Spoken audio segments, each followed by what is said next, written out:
Good morning, gamers. Today is Thursday, January 26th, 2017, and I'm Greylock3491, your host. And this is our daily look at gaming news. And for our first story, we will go over to IGN.com and take a look at Battlefield 1. They shall not pass DLC revealed. That's the news story here. And it looks like this is going to include 4 new multiplayer maps, the French army as a new faction, a new game mode, and new artillery, and even more than that. So if you want to know more about this, check it out over at IGN, and let's see if they have a date here of when it's going to actually drop. And no, there's no release date, but it is part of the $50 Battlefield 1 Premium Pass. All right, let's go to our next story this morning here. Apocalypse Now, video game announced. So if you're not familiar with this is a movie from 1979 about a soldier in Vietnam, and it's pretty famous movie, so you probably have heard of it. And this is going to be like a survival horror RPG set around the 1979 movie. So if you want to experience what happened in the movie as a game, this might be for you, so check it out. Again, that story is over at IGN.com. Let's see, the next story we have here is Prey. Now, I know there's a lot of Prey fans out there. I have never played Prey. Never really interests me, but I know a lot of you are out there. And just want to let you know, Prey release date has been announced, and there's a pre-order bonus that includes a special shotgun, neuromods, and more. So it looks like it's going to be released on May 5th, 2017, so just 4 months away. And it's going to be for the PS4, Xbox One, and PC. So check it out. There's a new trailer revealed as well as more information about the pre-order bonus. So if you're interested in Prey and you've been waiting for it to be announced and want to grab a copy, then now's your chance. So let's go to the next story here this morning. We're over at GameSpot.com now. And it looks like Microsoft came out and explained the Windows 10 game mode a little bit further. And basically what they're doing with this games mode is they're actually going to tell the operating system to prioritize the current foreground game in terms of CPU and GPU usage. And this is said to give you a few extra percent of performance in your game. Now, I'm sure there's other features that come with game mode too, but this was some recent clarifications on how game modes work. And I think that's cool. I really think it's important that the people who make the operating system can, acknowledge a very demanding app is running in the foreground, and maybe slow down everything else in the operating system that we don't need.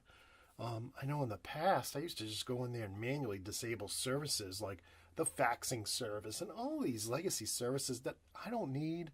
Or how about remote registry or remote support?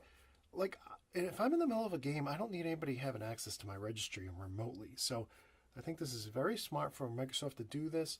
You know, it knows its operating system better than anybody else, and it can tweak all those different settings to prioritize your game that you're playing right now. So very cool.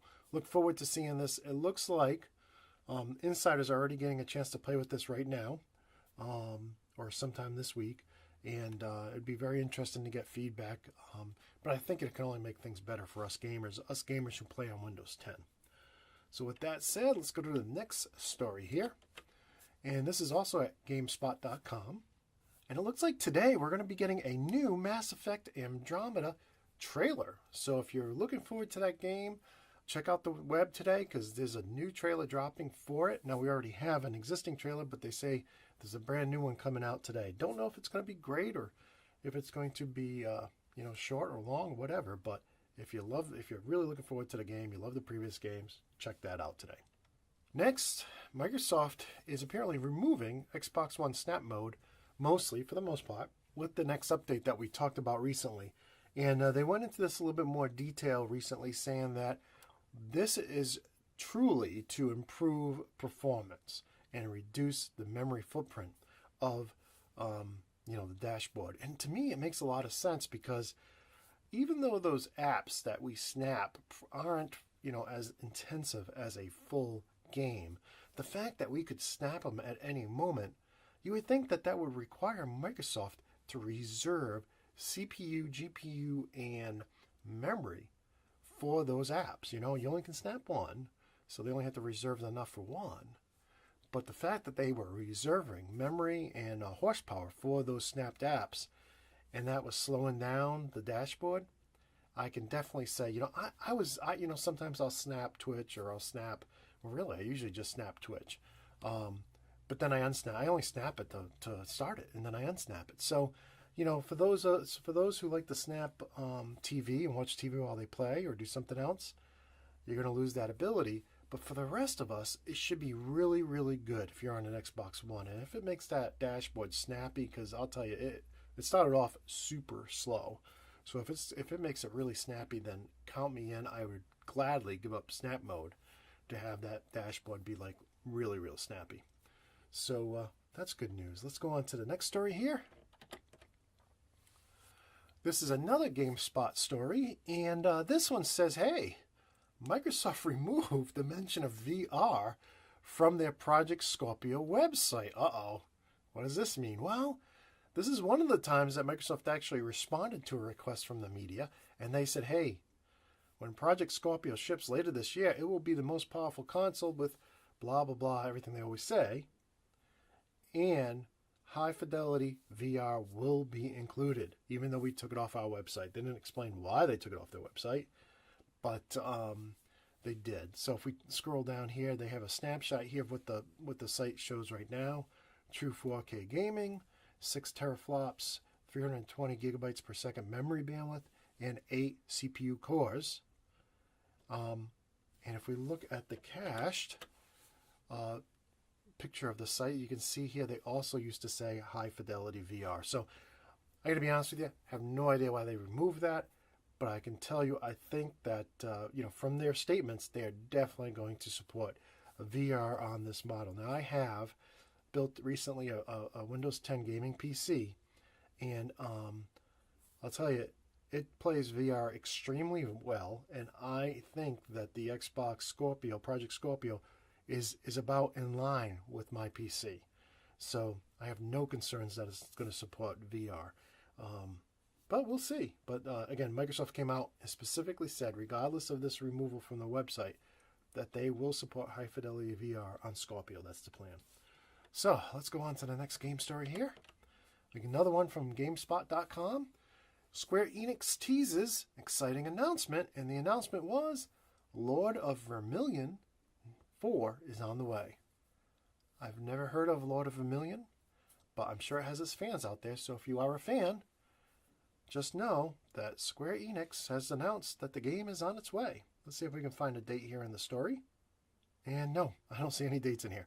So you may want to start, if you're a fan of the series, you may want to start looking for that to find out when it's actually going to come out. So let's go on to the next story here. Okay, here we are over at Games Radar, and they're announcing that the Ghost Recon Wildlands beta will run from February 3rd through the 6th. And they have some funny reasons why you should try it out, but there are other articles on the net talking about, you know, what Ghost Recon's Wildlands is like. These game journalists have had a chance to play it, and, you know, they're saying, you know, the co-op feels strong. If you're playing with team members who are good, you know, working together, the co-op feels real solid. Apparently it has 4-player co-op. They said there's lots of vehicles in the game. I was thinking back to GRAW. I played a lot of GRAW and GRAW 2 or Ghost Recon Advanced Warfighter 1 and 2 on the Xbox, and don't remember a lot of vehicles. Matter of fact, I don't remember any vehicles. So in any case, I remember escorting vehicles a lot, but in the single player. But so yeah, so vehicles. I mean, apparently boats, planes, or helicopters, and you know, jeeps, cars, whatever. And they say it really channels less of Ghost Recon and more of the open world of Far Cry. So very interesting. You'll see a couple stories out there. 6 things we learned from playing Ghost Recon Wildlands. So you can just Google that and you'll find those stories. But wanted to pass that along. Seems interesting. I'm not typically somebody who buys a third-person shooter, but I did totally enjoy The Division. So I may have to look at this again. And, well, that looks like our last story for this morning and our brief look at today's gaming news. So if you enjoyed the show, please like it, subscribe to it, share it with your friends. And if you have any comments, you think I'm wrong about something, or you have your own opinion, feel free to post them. And with that, that's the end of the show. I hope you have a great day at work today. I have to go get ready for work myself. So until next time, until tomorrow morning, peace.